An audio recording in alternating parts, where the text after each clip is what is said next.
We have a rather curious subject this morning, one which many persons have heard about, but very few really know much about, and that is the great cycle of the Grail, which has become one of the most important descents of symbolism in the Christian world. During the Romance period in Europe, there were a long group of troubadours, many poets, literary people, persons in almost every walk of life, religious and secular, who centered their patterns of living around what was called the legend of the quest, the search for the Holy Grail. And in spite of a tremendous amount of research, and the research into hundreds of manuscripts, the problem of the Grail remains very largely unsolved. So this morning we want to approach it a little differently, not dogmatically, to see if we can see a little more of the influence of this tradition, not only upon the people of the 14th, 15th, and 16th centuries, but upon the world as it is today. For part of the story seems to come down even into our own time. Where it all began is quite unknown. Probably it is pre-Christian originally. It may have begun in Persia or Chaldea or one of the other nations of the Near East. But it was the story of a search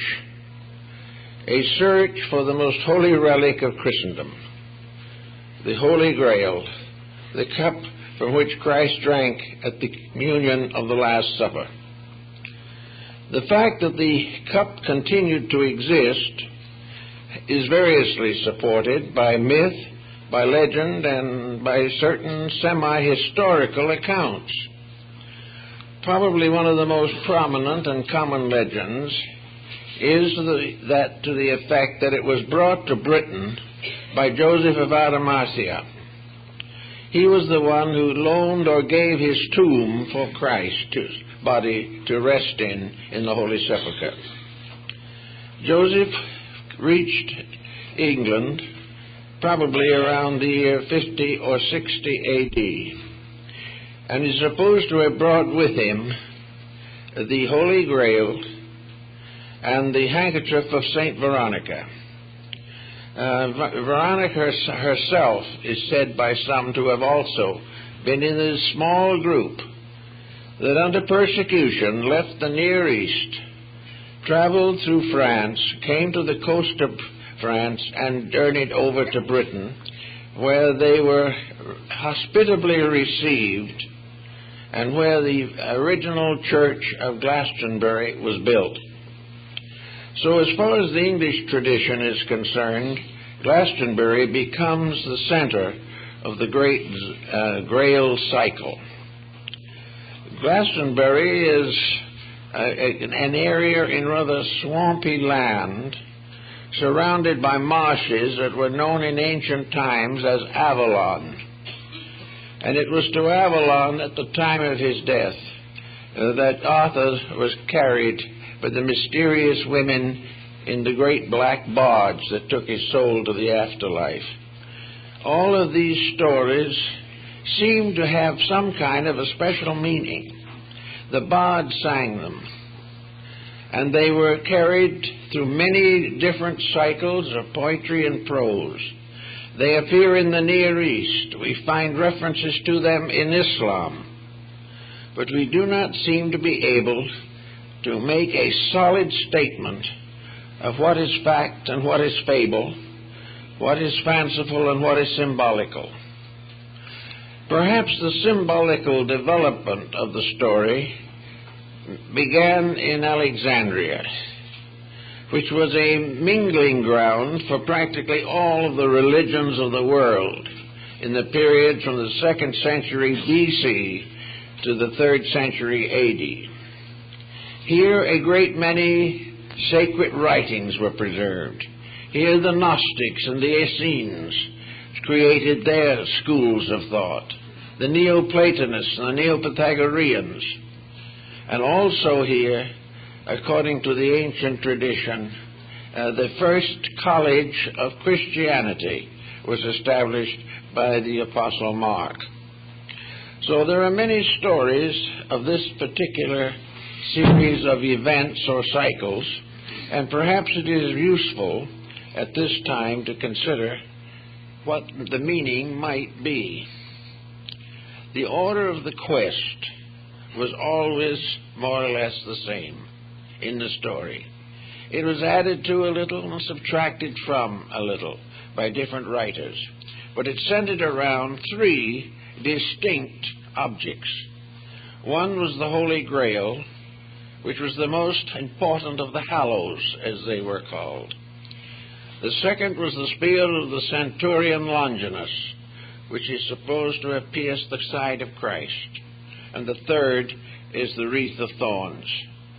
These have been variously sanctified in different parts of the world. Great cathedrals of Europe have declared that they possess these objects. The problem of trying to verify the story is about as difficult as verifying the mystery of the Shroud of Turin. But in the whole picture of it, one point stands out. It is always a search. Every part of the Grail legend, dealing with Galahad, the guileless knight, Parsifal, Lohengrin, and many others, these were all seeking for something. They were searching for a vision. And it is said that Parsifal and Galahad attained the vision of the Grail. And that after the death of Parsifal, the Grail was taken to India, where it was enshrined in the kingdom of Prester John, the Christian emperor of Asia. All legend, all myth. But where in all of these stories is there something very important? A number of scholars trying to find what was called the hidden church of the Grail finally came to the conclusion that the search was fruitless, that they would never be able to find a church in this world that fulfilled the requirements of this mystery. They finally decided, therefore, that the church of the Holy Grail was not in the material world, and yet it existed, and that it became part of a great descent of man's aspiration after enlightenment. The search was always the same. The search was for light. The search was for union with reality, and was a great dedication, a pilgrimage toward reality. As we go into this, we find an interesting factor presenting itself. And that is that from the beginning there is an overtone in the Grail cycle that seems to suggest that in every instance the Grail search must be an individual effort. There was no way of joining something. There was no way of proclaiming a membership or depending upon a group support for the attainment of the quest. You could not become part of a congregation of the Church of the Holy Grail. Every part of it had to be individual. The individual himself was searching to become one with the communion of saints, with those of the other life who had attained the illumination of the soul. It was therefore the soul in man searching for the eternal soul in life. And this search had to be a personal dedication. Those who achieved the search and finally beheld the Grail became a company apart, but they were never organized as an organization. They became mutually knowing of each other, because they had all attained the same level of insight. They were part of a level of internal illumination and not an organization. This seems to meet most of the requirements of the subject, but leads, of course, inevitably to the dedication for the search. A dedication which was part of the vow of knighthood back in the medieval period. The vigil of the Grail was always in a church, and a knight receiving ordination into his order spent the first night in prayer and meditation before the altar of his local church.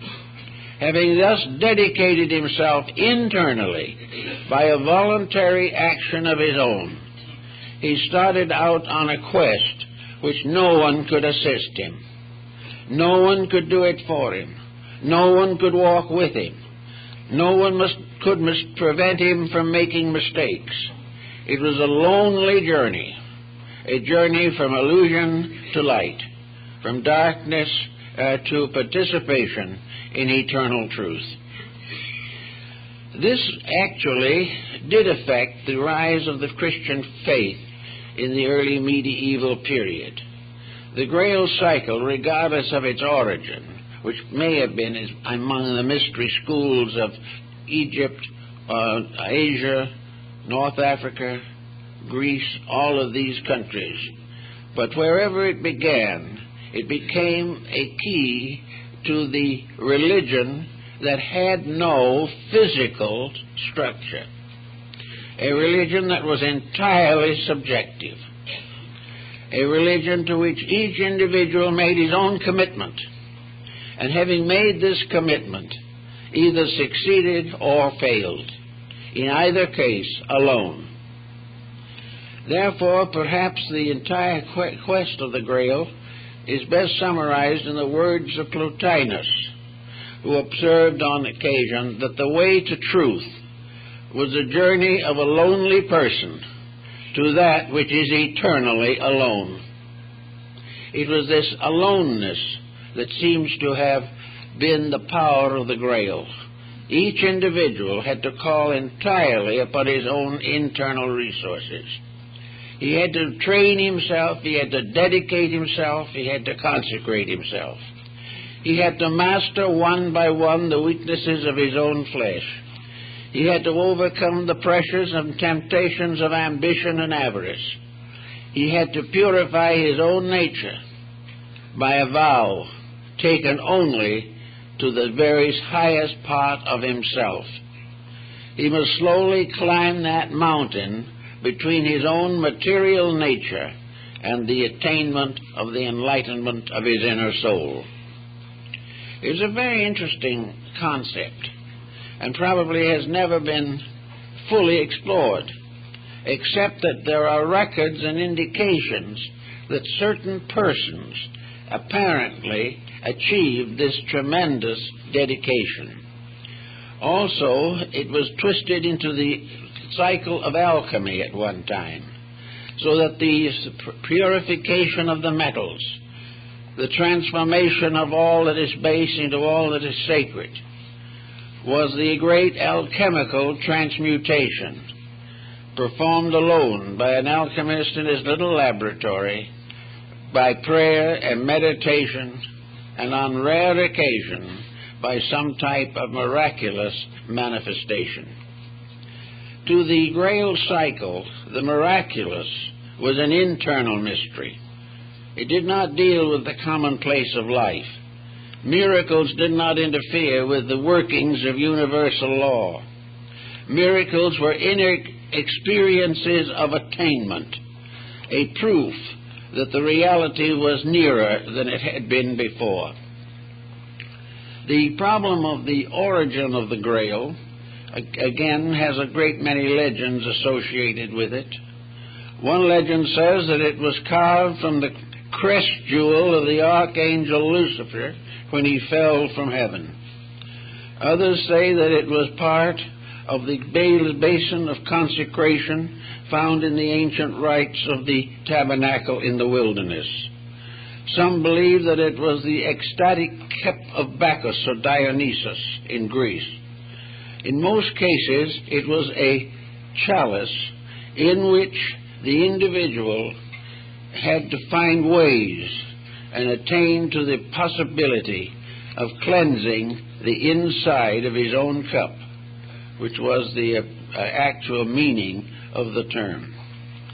Now, in doing this thought, or living this way, we find that there arose in North Africa and in early Christendom a teaching that was to become very important in the life of people. And this teaching was the cultivation of the power of internal visualization. In other words, the individual gradually transformed these ideals into inner pictures.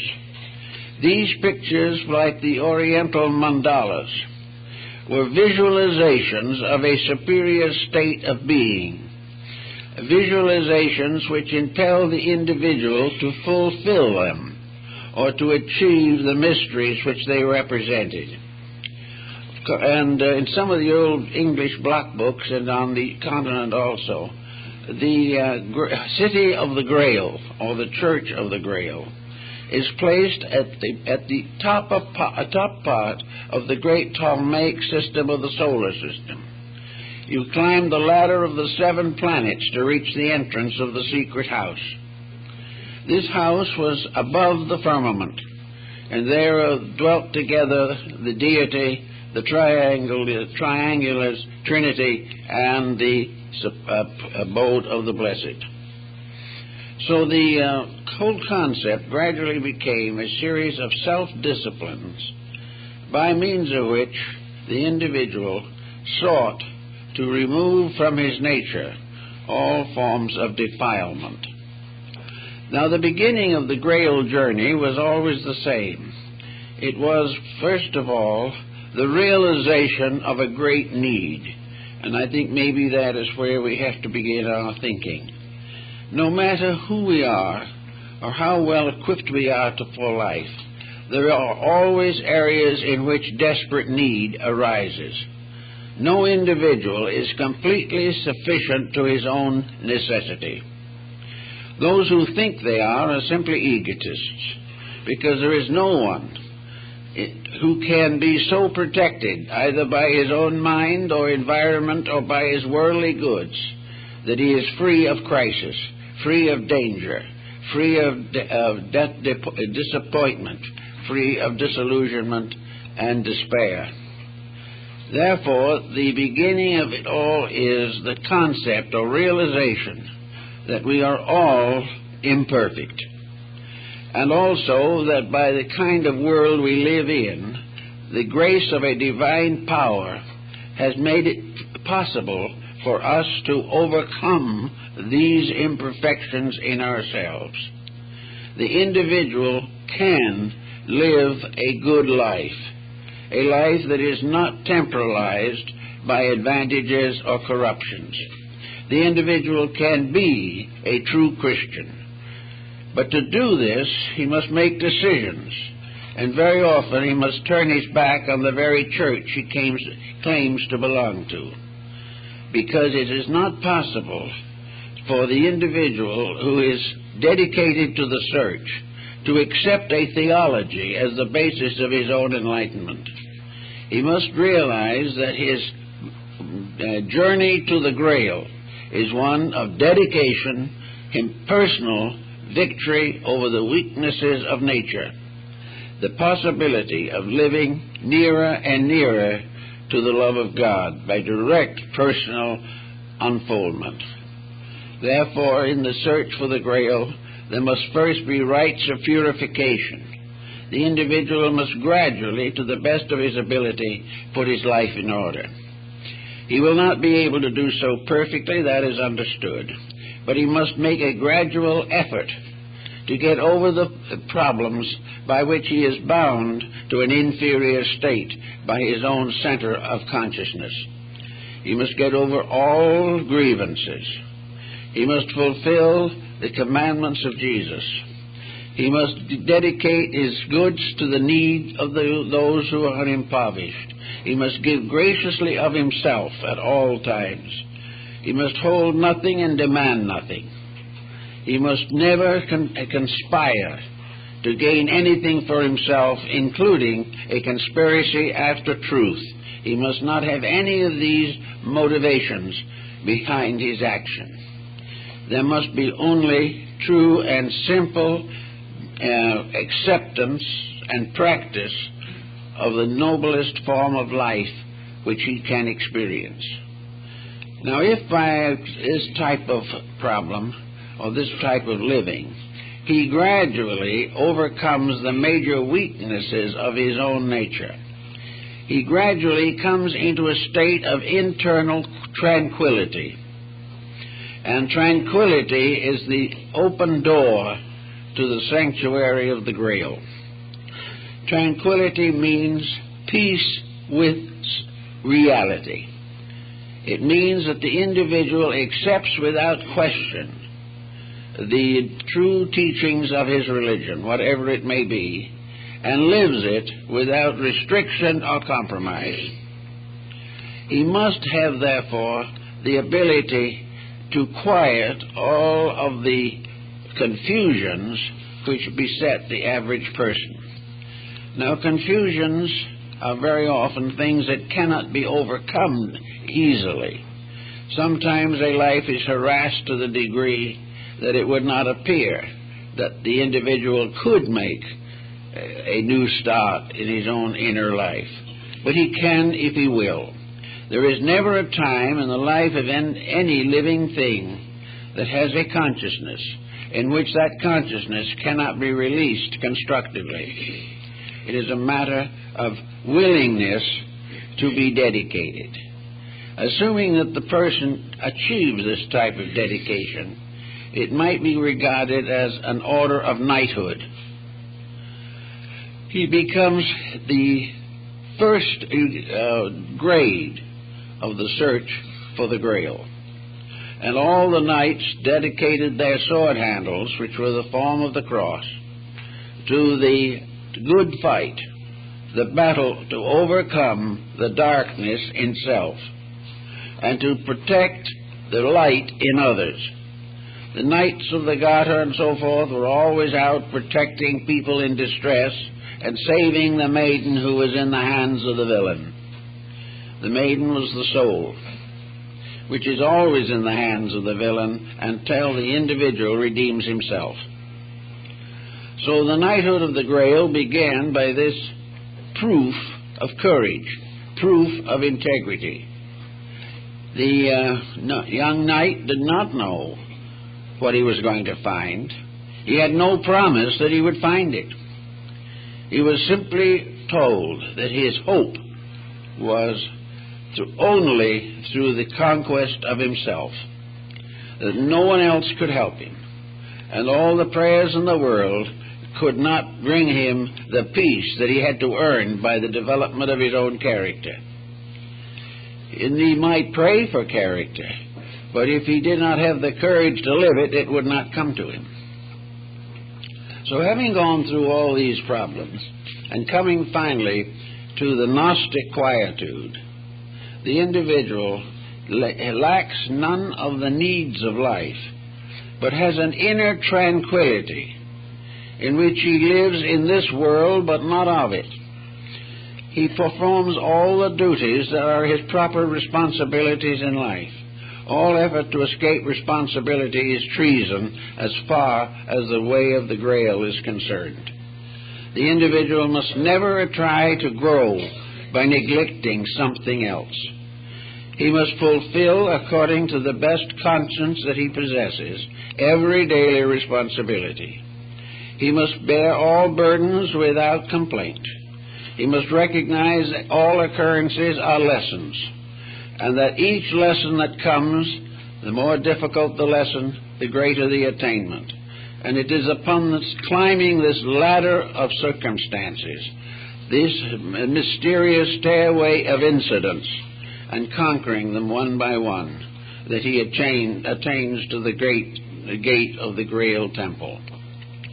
Having come to this point, then, he settles down to the next step of his growth, namely, what the Oriental has always known, the meditative arts.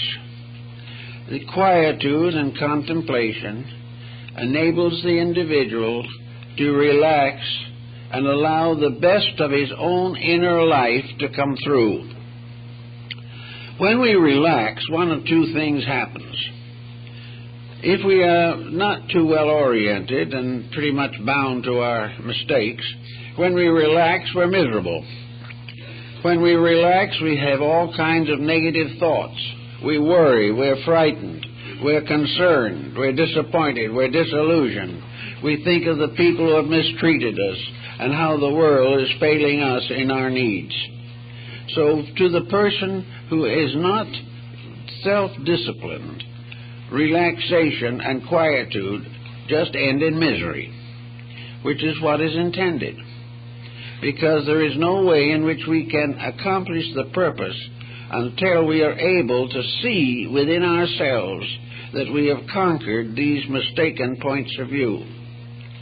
So by degrees the individual gains the ability to relax and be quiet. Now this has a sort of an initiation with it, because when you get to this point, you've got to relax and be quiet. You've got to be able to sit down quietly and in peace with life and in peace with yourself. Contemplate the common problem things that we all have to do. The individual must learn the importance of being able to get along with himself, and that his great enemy has always been himself. And until he conquers that, he can go no further. He is a victim of his own mistakes. He is a victim of his own wrong attitudes, wrong objectives, wrong ambitions, wrong decisions. He is a victim of every lesson he sought to avoid or evade. Every time he fails to do that which is next, he penalizes himself and adds to the burden of his own subconscious mind. So the harrowing of Hades, in the old classical terminology, the descent into limbo, represents the individual cleaning out his own subconscious with which he has to live. It is either a paradiso or a purgatorio according to how he has trained it. If he is selfish, his internal subconscious isn't worth living with. In fact, it will be very hard to live with it.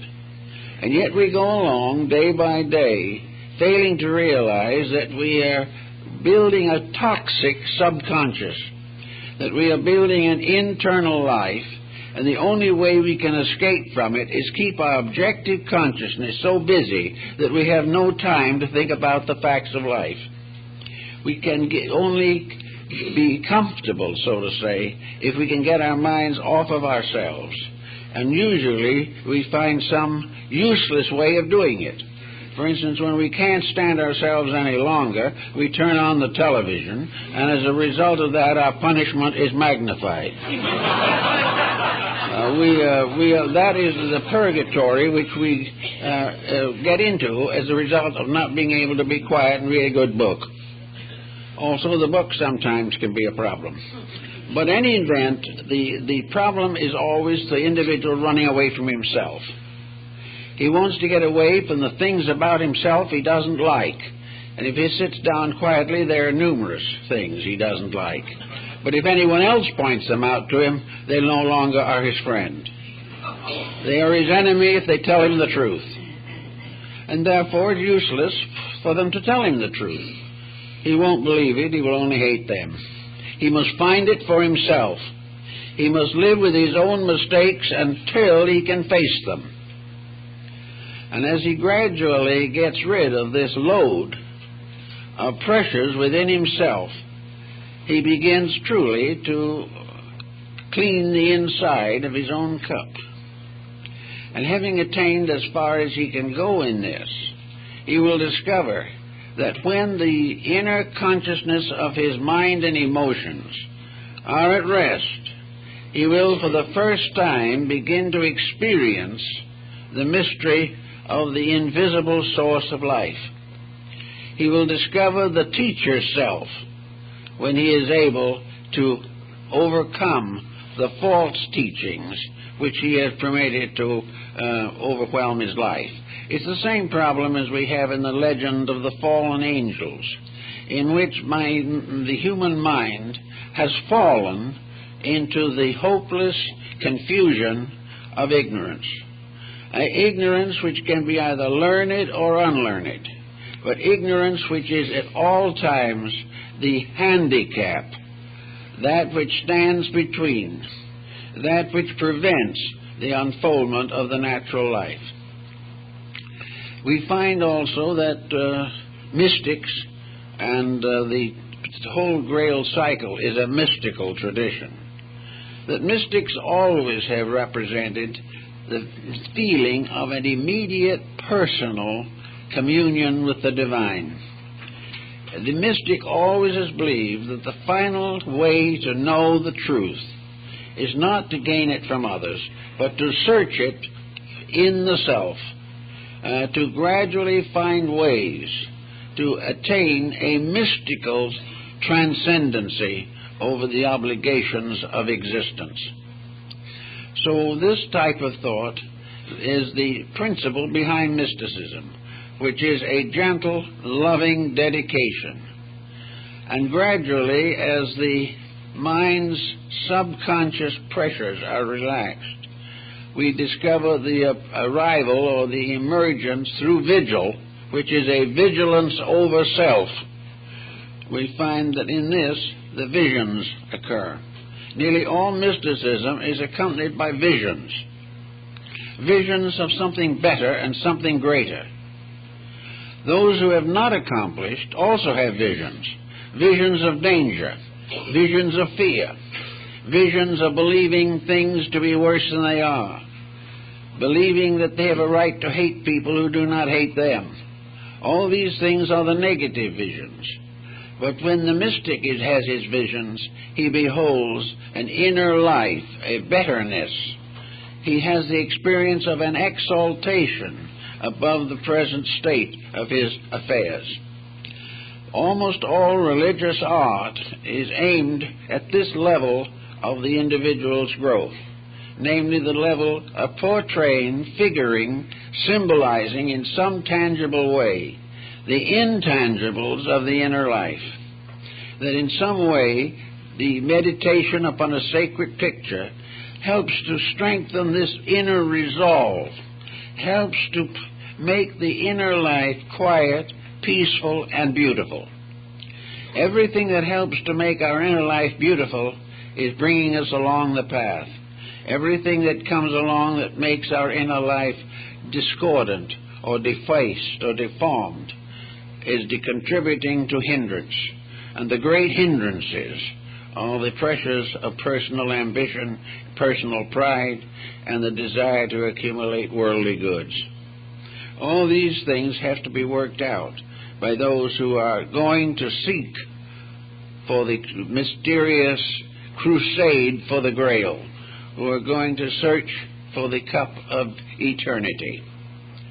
So this brings the individual to the next general feeling.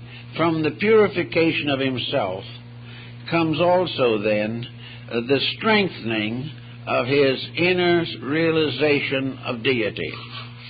Of course, we all have more or less idealistic concepts of God, but these concepts are very much of a material nature. God becomes a person, like the figure on the ceiling of the Sistine Chapel in Rome, where God is casting off the sun and the moon, and where with a very long beard and a very patriarchal look, he reaches out to the hand of Adam. These physical things are the way we inevitably and instinctively think of deity. We think of deity either as a patriarchal figure or a matriarchal figure. We think of deity as father, mother, or father-mother. we think of a parental person. We look around us and we see a very nice-looking patriarchal people and have a feeling that they sort of look a little like the way God must look. But to the mystic, this is not possible. The mystic must also realize, in the course of his growth, that he must try to find some nobler way of experiencing or inwardly visualizing the nature of deity. This is brought out in the mandala meditations of the East, where the effort is to reconstruct a spiritual universe as a reality which can be contemplated, which can become a new geography based in a divine light. But even here, the danger still exists that these things are merely an attenuating of physical factors. There is apparently no positive approach to the nature of deity. We can tell what it is not, but when we come to tell what it is, there is always a certain uncertainty. But in the search of meditation, we find almost all mystical schools have religious observances, not observances demanded by some system. When they're demanded by a system, they're very dangerous. But a natural desire to understand more of the substance of things unseen. And this becomes the basis of a meditational development. The individual may meditate in the presence of sacred objects which have a tendency to lift the mind, but are themselves transitory, but they are part of the growth process which must be gone through. The Eastern Christian monk gazing with meditative veneration at the icon of one of his saints or a beautiful picture of the Virgin Mary. These have a tendency to discriminate. They cause the individual to find joy in that which is truly the source of joy, rather than to find joy in little things, mortal preoccupations that have no essential meaning. Everything that helps in the constructive yearning towards reality. And then we come to another problem of hindrances which has to be considered, and that is, do people really want this? Does the individual really want to live this kind of a quest? Or is it going to gradually turn on him as a frustration in which he is miserable trying to be good? If such is the case, he has to stop immediately. Because unless the moods that grow in him fulfill him and make him happier than he ever was before, then something is basically wrong in the work he is attempting. He is never supposed to give up the world with a terrible sense of loss. If he does, he should stay where he is. He should give up the world only when in his heart and soul he is rejoicing at having discovered something greater than the world, something more important, something that he can love more fully, more completely, and more permanently. And if this does not appear, then this step of the quest is a failure. And many of the knights of the Round Table tried these different quests, which are very interesting, because only one or two of the whole group ever saw the Grail. Something always stopped them. The thing that stopped them was their own lack of worthiness. They got sidetracked. They got mixed up in something else. And gradually the vision of the quest faded away. They still believed in it, but the belief in it was not the quest itself. It never can be. We can believe in anything, but unless the believing transforms ourselves, it is of no basic value or permanence. But assuming that the individual has gotten this far in one piece and is going along fairly well, then we have these rungs of the ladder of meditation. We find the problem of growth involves not only the transformation of evil, but the glorification of good. The individual in order to really understand life, the great world of divine principles and causes, was placed in a garden where he was supposed to name all things according to their natures. He has rather named all things according to his own likes and dislikes, which is not the same thing. But in all of this problem, he has to recognize the importance of the experiences of growth. For instance, the mind must be developed. The various arts and sciences are rungs of a ladder. The individual is not wrong because he's a biologist. He's not wrong because he happens to be a grammarian. It is all a problem of what he is inwardly motivated by. If he is properly motivated, all sciences, arts, philosophies, crafts, and trades are equally sacred. If he is not so motivated, they are all equally profane.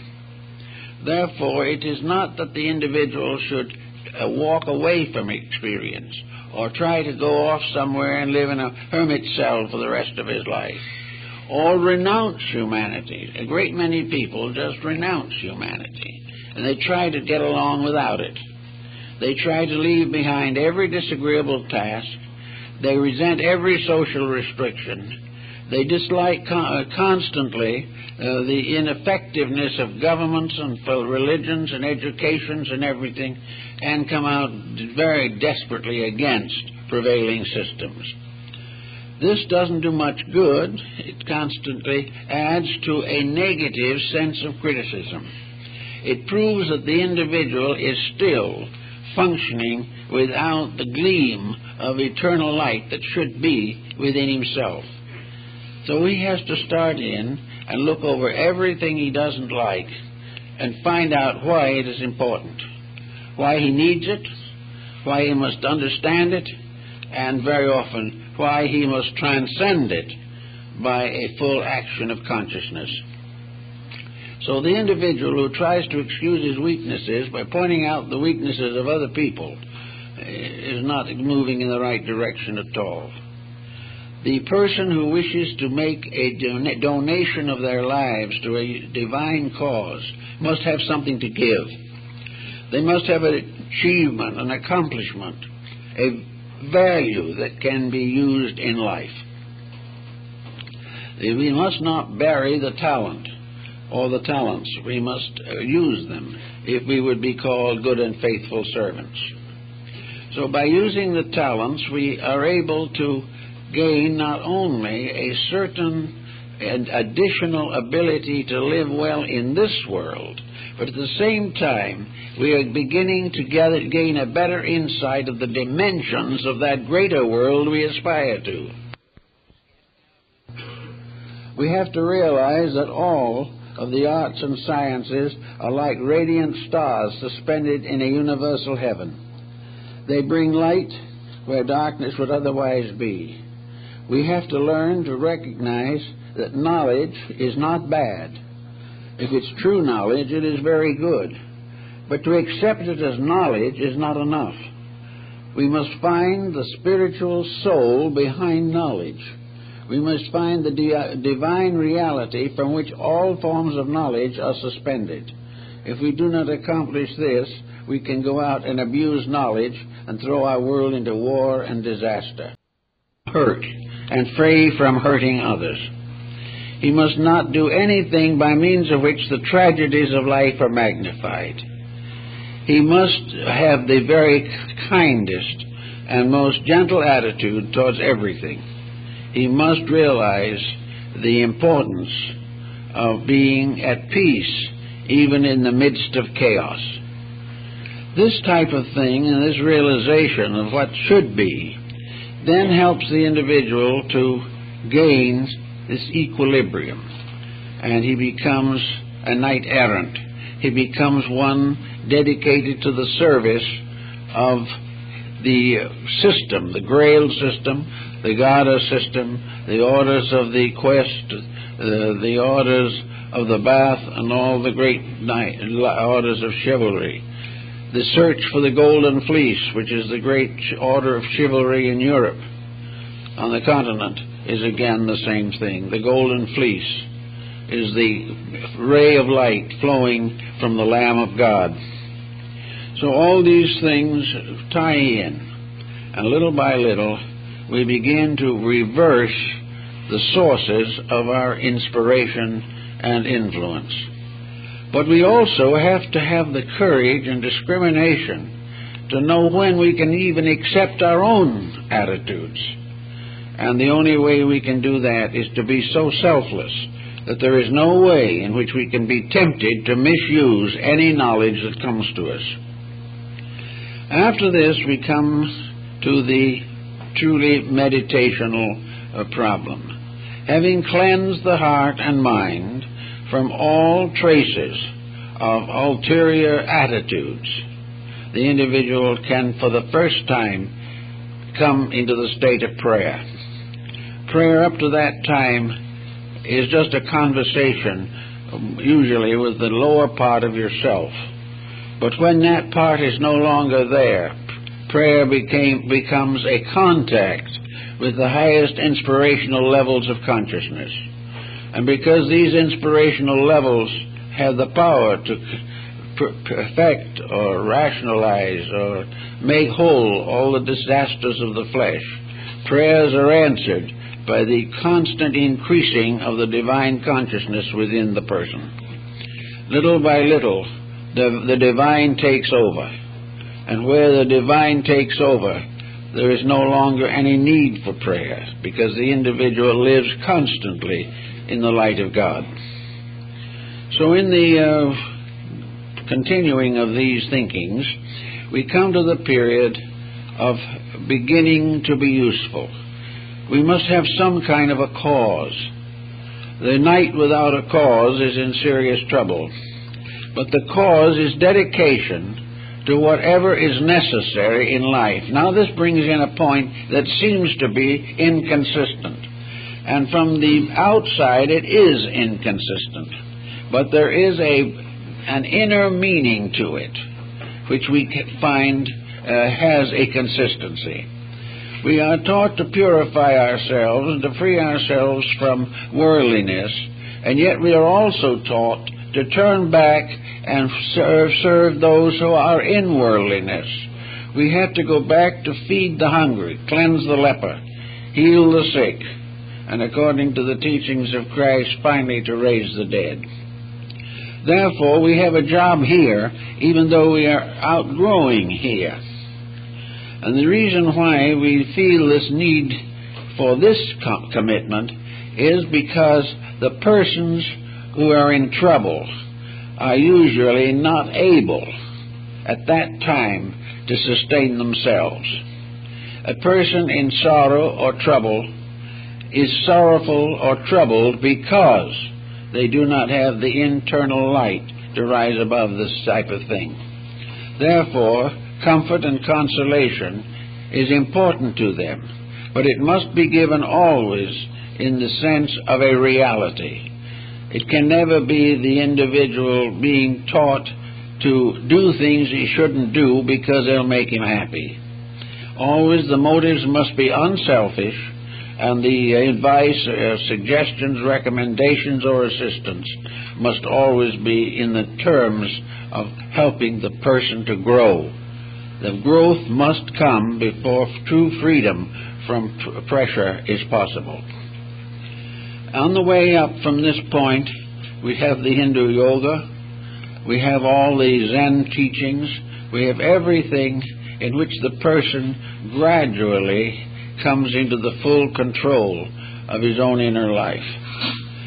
There's this Zen fable of the old Zen master who, having attained a very great degree of meditation, was walking quietly along the shores of a river, the banks of a river, and thoughtlessly, because his mind was on other things, he walked right out onto the river, and he walked all the way across without even his feet being wet. If, however, he had suddenly realized what he was doing, he'd have probably sunk to the bottom of the river. But while his heart and consciousness were above the level and restrictions of the body, he was safe. And I think to some degree this has to explain firewalking and other phenomena of ancient peoples and still experiences that are still carried on in our modern world. Namely, that if the individual can become completely unaware of fear, unaware of failure, unaware of any self-interest, or unaware of pride, which might be damaged by a failure, gradually what we might term the impossible becomes real, as Christ walking on the waters, which of course is a symbol of the Christ in you, walking upon the surface of the torrents and the tempests, unmoved by material circumstances. So gradually the Church of the Holy Grail concept is the person gradually becoming part of an assemblage of the enlightened. This assemblage of the enlightened we find in the mythology of Egypt and of Greece and of most ancient peoples. Like the mysterious mountain in the tablet of Cebes, the person rises finally to a mysterious and wonderful castle on the top of the mountain. This is the castle of the inner life, the consciousness. This is the castle that is referred to in alchemy as the shut palace of the king. It is the divine acacia, the place of wisdom, love, and veneration. So little by little we climb up and do what in the Buddhist philosophy means that we ascend to the level or degree of bodhisattvahood, where we become dedicated patrons, guardians, and protectors of all that live. We also become the agents and means of a tremendous dedication, a tremendous service. And it is a service that becomes all important, and nothing else is important at all. So little by little, the conquest of self brings with it the only true happiness that exists in this world. And this happiness does not exist completely in this world, because it comes to those who, while they live in this world, have attained an understanding and insight of something higher and more wonderful. Now, the story of the cup, of course, has a series of meanings. The cup is the San Grail, or the Holy Cup, or the Sangre Real, which is the container of the blood of Christ. It also has been represented in various forms, and in a safe deposit box in New York, there is what is called the Great Chalice of Antioch, which is supposed to be a magnificent work of art containing, woven and built into its substance, the original Holy Grail. But the Church of the Holy Grail, as the mystics understood it, cannot accept this, because the cup simply never existed as a cup. If it was a pewter cup or clay cup which Christ drank from, it was probably long forgotten and broken. But the symbol of it is eternal. Here is the cup which contains the ever-flowing blood of consciousness. Here is the life of the human being, a life sustained forever, a life flowing into everything that lives and creating the great sacrament of the Eucharist. The sacrament of the Eucharist had to be experienced in the search for the Grail. It was the last of the hallows, the last of the great dedications. And in this, the symbol of the Eucharist, we have the representation of the ever-flowing life and light of redemption, flowing into everything that lives. Further than that, that life itself, by which we all live, and without which none of us can live, the very energy within our bodies, the very power to be or to exist, is due to the continuing source of strength, of vitality, and of life, which flows from the eternal. We are all alive by virtue of the fact that life exists. and life in its existence is a manifestation of redemption, salvation, regeneration, and the resurrection of the dead. So we have a certain sense of duty. The very energy by which we get up in the morning is not our own. The energy we argue with a neighbor about is not our own. The unkind words we energize are a misuse of energy. The waste of energy, the depletion of the resources of the body through evil habits, narcotics, drugs, and all these things, all of these are the corruption of a divine power. They are the misuse of the actual presence of God in us at all times. If it was not for their presence, we would be lumps of clay. We cannot exist unless life sanctions and justifies our existence. It was this life that fashioned us. It is this life that sustains us. It's from this life we came, and it is to this life we go. And this life is the entire mystery of the Grail quest. It is the quest for the everlastingness which is behind all things as an attribute of deity. The mystic, therefore, very often says that he does not die, that when the time comes for him to depart from this life, some mysterious miracle occurs and he doesn't die. The physical interpretation of this has very little substance in reality.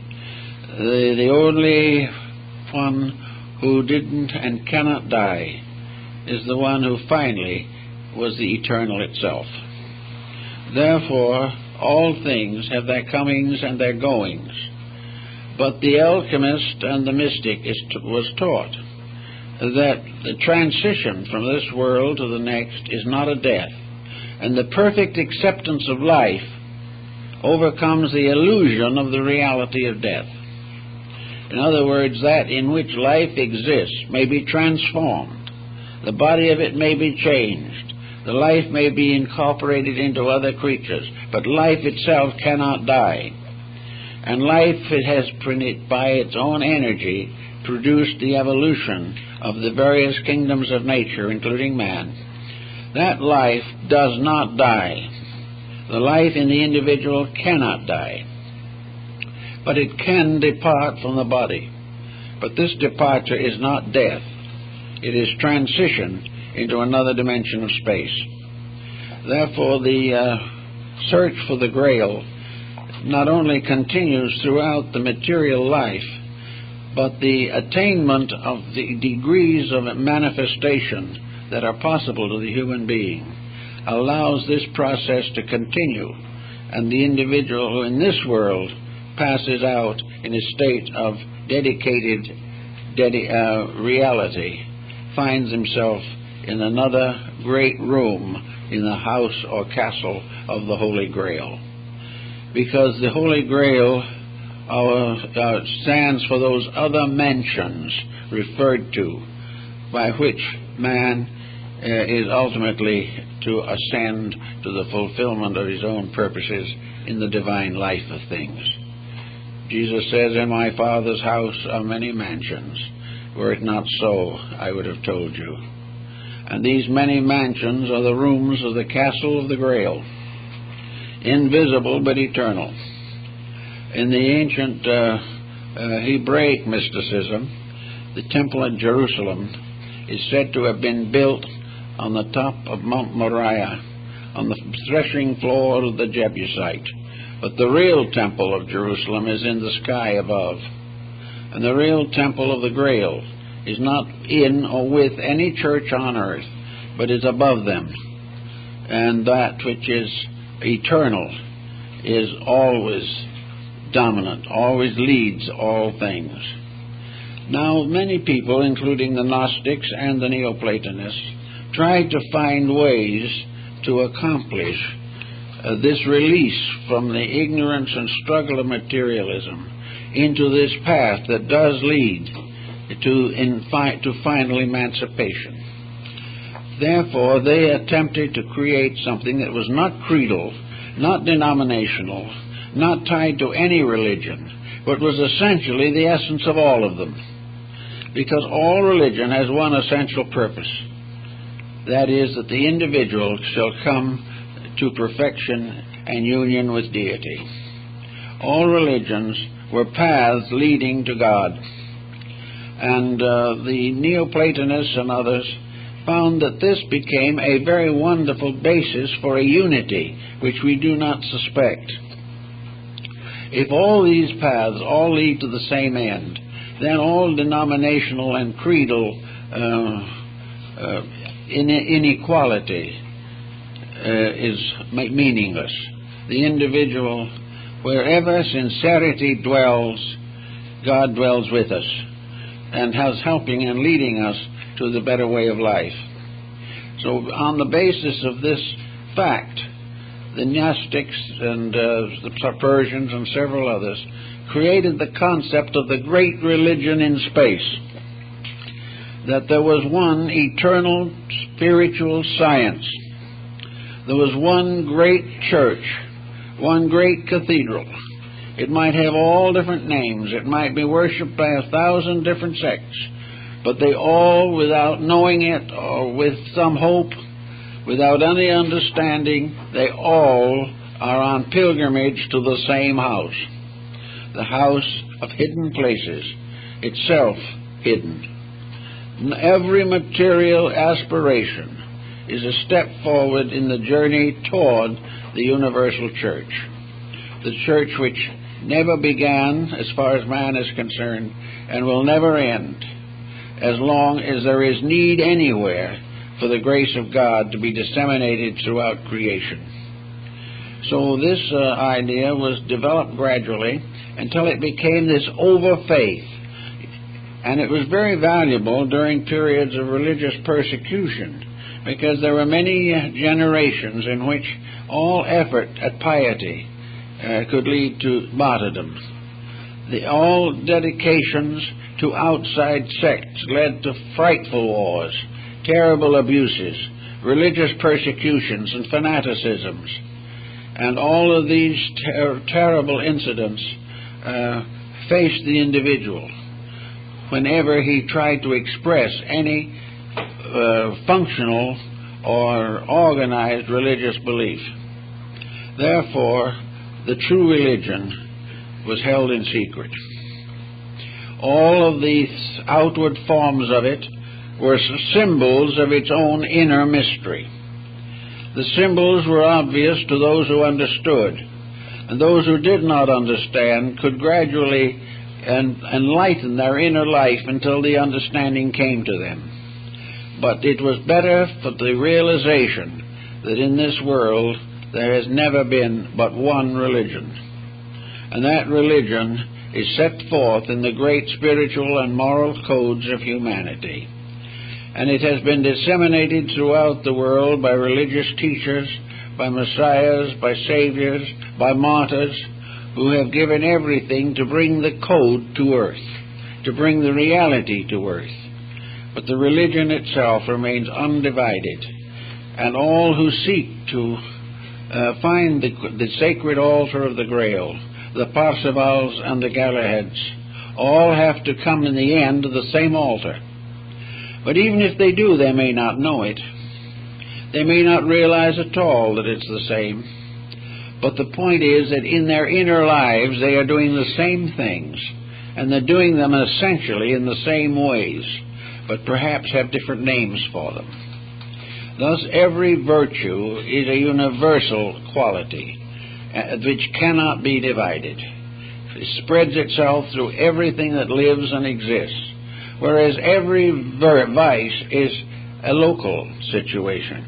It is something that exists for a little time in certain places due to misunderstandings.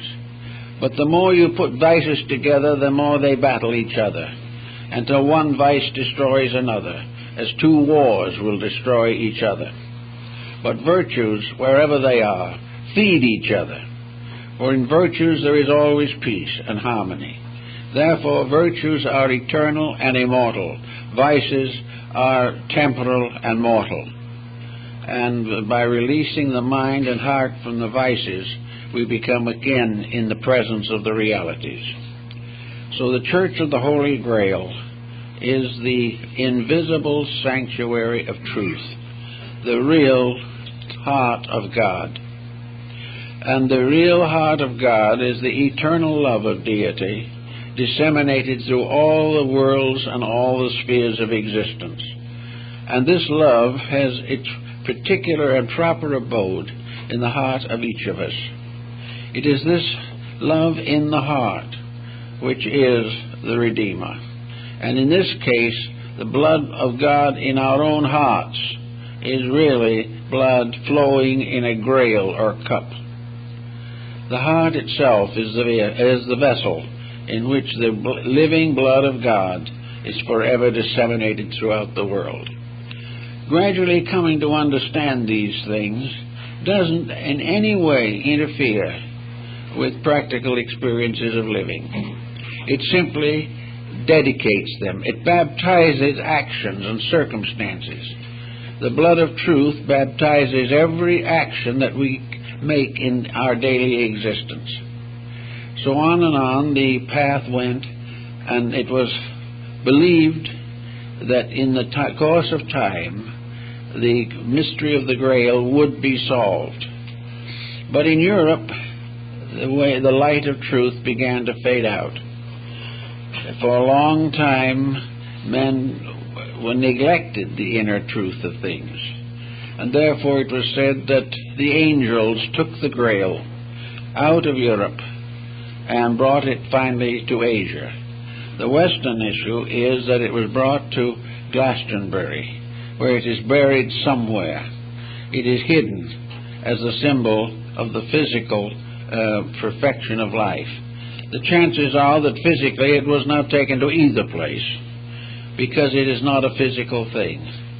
It is simply the chalice of spiritual ecstasy. It's the mystery of the entheos, of the foreverness in God, which we call enthusiasm, which originally was the sacred emotion of man's complete acceptance of God. So all these little stories and big stories and legends, old and new, all seem to tell us that there is the Church of the Holy Grail, the Church of Parzival on Montsalvat, on the heights of Spain, the mysterious lands and gods of the Nordic peoples, and Valhalla, the abode of heroes. Everywhere we find the same thing: the Olympus of the Greek, the Meru of India, the Shambhala of Tibet. These are all symbols of the secret church, the mysterious sanctuary which forever remains, and to which each aspiring soul comes in search of reality. In each generation, the number of those who make the search increases. Little by little, the journey is more generally understood. Also, in the cases of those who have advanced a little way and have found peace and have found kindness and have come to love that which they once either hated or ignored, these people are leaven in a loaf. Each of those who becomes a knight of the Grail becomes a defender of the faith, a defender of all that is good in humanity, and all that is worthwhile in the mystery of life itself. Therefore, each of the mystics that comes along, mystics like Bami, or any of the ancient mystics of Egypt, Greece, great philosophers, Plato, Pythagoras, Socrates, all these had gone a little way and had become acolytes, so to say, in this sacred assembly. And yet they didn't recognize the sacred assembly as a separate thing at all. This mysterious church of the Holy Grail, as the earth itself for its checkerboard floor. The great combinations of integrities and honor are the columns that rise above the floor of the sanctuary, and the arches of the dome, as one writer said, are the clasped hands of comrades. The whole church is a living thing. It is humanity. It is that which must gradually come to be the most worshipful and the most purposeful of all human institutions. We are going to have to move away from the concept that the material world is the reality, and that according to how things go here, so they go hereafter. We have got to come finally to the recognition that this world is a sanctuary itself. Every part of it is part of one sacred house. This sacred house is the home of all kinds of living things. And in this home, which is the one great church, many little churches have been built by persons of various convictions and dedications. But after all, the earth itself, the solar system, the cosmos, all are sanctuaries. It is a mistake to think of any of them as materialistic, mechanical devices. The earth is not just simply a physical planet with an atmosphere extending a few miles from its surface. The solar system is not a machinery of planets. Cosmos is not a mechanism of stars. These are all parts of great eternal principles manifesting forever. And it's man's possibility to climb the ladder of stars, to go on and on and on until he becomes fully aware of his place in the universe of things. And this search to the knowledge or awareness of realities, of course, is the quest of the Grail. It is the continuing struggle of all that lives to grow. Birds, animals, insects, everything have the great pressure to survive. And for man and for all creatures, true survival is not the survival of the body, but the survival of the God within the body. We are all concerned with the myth of the dying God and the resurrection of that God through our own personal contribution to the integrities of the world. And as we gather a little bit here in Christmas time, it might be valuable to realize some of these points, that we are living in a world of divine potential. There is nothing that is necessary to us that is not available. But we cannot come to the greater while we cling desperately to the lesser. We cannot be gods and mortals at the same time. Actually, we never were mortals in the truest sense of the word. We have always been gods in disguise. At the moment, we are gods in distress. Difficulties and problems are gathering around us. But behind, within, and about all of these is this immense sanctuary of life. Universes going on, cosmic systems going on, galaxies going on, and all that exists, the living church of the Grail, the one tremendous structure of universal integrities. You can't join it in the ordinary sense of paying dues. It's not interested in dues, but it does have something about it. It wants nothing, needs nothing, and can use nothing but the best of each of us. That which is the true reality in us can become part of the great congregation of the Grail. And this congregation is dedicated in many ways to the service of eternal truth. Truth must always have hands and feet in order to function in a world of hands and feet.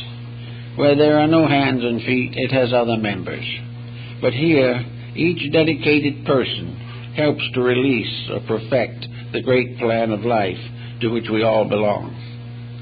And the mystics of Europe seem to have understood this. The mystics came to realize in the end that the whole symbolism, the whole emblemata of things is a single story, the story of the eternal quest of that which alone can bring peace. the peace of nations, the peace of families, the peace of individuals, all must come from ennobling of human character. Now, we don't all feel very much like ennobling things out here and there, at least.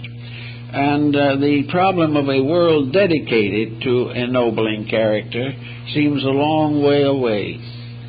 But after all, the gods move quietly, and like the millstones of the gods, universal nature grinds slowly, but actually very fine in the last analysis. And all this problem that we face is just part of the individual finding the way he has to go. We say these are very bad times, but perhaps they are the best times that we have ever had, because for the first time we are facing problems that must be solved. We can no longer run them under the edge of a rug somewhere. We can no longer migrate to another continent to get away from persecution or the pressures of life. We have to face them now. And with the proper enlightenment, each one will become worthy of knighthood in this story of human progress. We all must now begin to think, as we never have before, of what constitutes integrities. We will have to decide whether we want to go on making mistakes and suffering, or whether it would be more comfortable to change our own ways and let the light of truth lead us in the direction we should go. So stressful times are good times. And in the story of the Grail, the knights were not only sworn to this service, but they had a knight errantry, for they had the sword of quick detachment. They had not only love and wisdom, but the courage to defend the right. And this courage to defend the right, however, is always in need of a definition of what is right.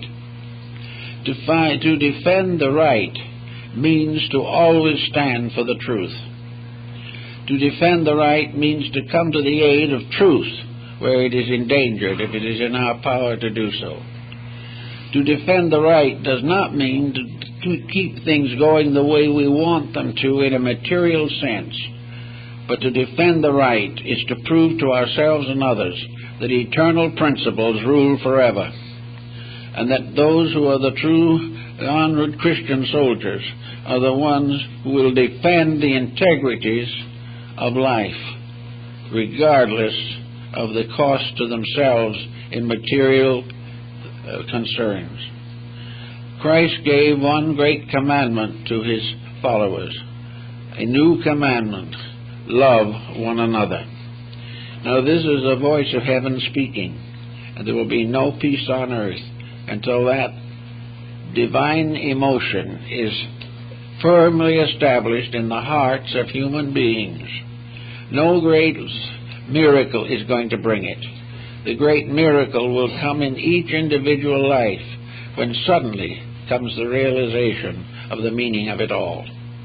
All study, all matters of personal improvement, all religious and philosophical research, all these things are to help us to get into a condition of consciousness in which it is possible for this mystery of enlightenment to occur.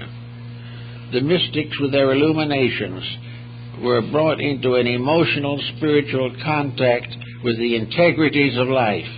They suddenly saw the air and the land beneath their feet, the waters, all these things as living testimonies of eternal reality. They heard the cry of the bird. They heard all of the signs and symbols. They watched the mother watch her young. They watched all the beauties of life and realized that these are the great symbols of the divine purpose, and that it is up to us to live in the light of truth if we wish this purpose to finally lead the world into peace, security, and honor. The honor must come first in ourselves. And though we may say it is difficult, we can say that many can fall upon the right hand and many upon the left. But if we are just, we will stand. We will survive in the great pattern of things. because it is so ordained. And those who are faithful unto little things will be made masters over greater things. We must be faithful to the reformation of ourselves. And as this is accomplished, we will be given larger tasks and greater opportunities to be of value to our world and to the powers that created it. So at this Christmas time, the idea that the whole universe is just one church, and that the voices of angels can rise only when human beings and universal beings everywhere pay homage to the eternal altar of the human and divine souls. All this was part of something that was taught 2,000 years ago. But people didn't really listen too well then, and they're not listening too well at the moment. But they're going to have to learn to listen. For the things we all dream of, the hopes we all have, the future we want for our children, the blessed values to people all over the world who are now suffering tyranny, martyrdom, and destruction. All these conditions can only be cured when the love of God and the love of man are strong in each of us, and that we are dedicated to this service of universal cooperation with each other and dedication to the will of heaven. With these commitments, we'll make it. And we're going to make it, no matter how long it takes. But if we really try a little harder, it won't take quite so long. And we hope the next year will bring to many people the realization that there is a peace, that things can be solved, but only when the individual stands firm for the principles that he believes and realizes that he is always at Mass in the cathedral of the universe. If he gets this idea firmly fixed, things will go much better for him. Well, folks, thank you very much. And I hope for all of you a very, very Merry Christmas, a very Happy New Year, and a very deep study of yourselves. And if all these things are done, things will improve. And there is not one seed that can be planted which will not contribute to the ultimate harvest. We're all working at it. Keep going, folks.